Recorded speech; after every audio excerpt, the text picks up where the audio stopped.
solo poche settimane fa. Allora, poche settimane fa dice ridendo, rido a sentire gli altri parlare di autonomia. Vogliamo ridere noi? Vogliamo ridere noi. Bene.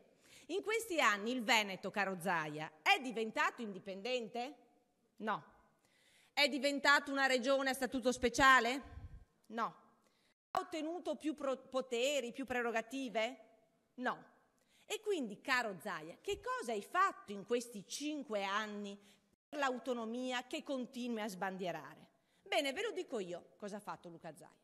Luca Zaia ha fatto uno studio di fattibilità sulla proposta di Galan sull'autonomia, ha fatto un saltino sul carro degli indipendentisti e poi ha scritto una bella letterina ai nostri parlamentari veneti con i quali chiedeva di chiedere per la Regione Veneto lo statuto speciale.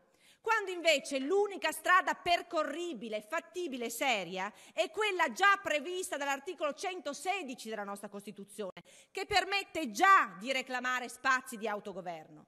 Potevi incominciare a lavorare 5 anni fa, invece hai perso tempo preferendo di tappezzare tutti i manifesti con la frase più autonomia e indipendenza per il Veneto, ma tu non sai neanche la differenza tra autonomia e indipendenza, non la conosci. Non la conosci.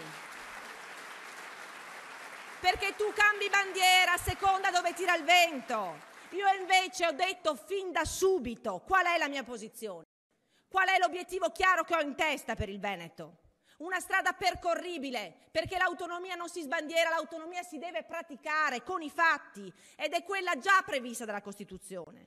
E quando diventerò governatore mi siederò con il governo Renzi e con il ministro Boschi e parlerò con loro al fine di ottenere l'autonomia per il Veneto. Sarà autonomia fatta di più prerogative per quanto riguarda il fisco, l'istruzione, la cultura, le infrastrutture, poteri che ci permetteranno anche, sì, di trattenere più soldi nel nostro territorio. Ma basta prendere in giro i veneti, dopo 20 anni di chiacchiere è arrivato il momento di cambiare, di passare dalle parole ai fatti.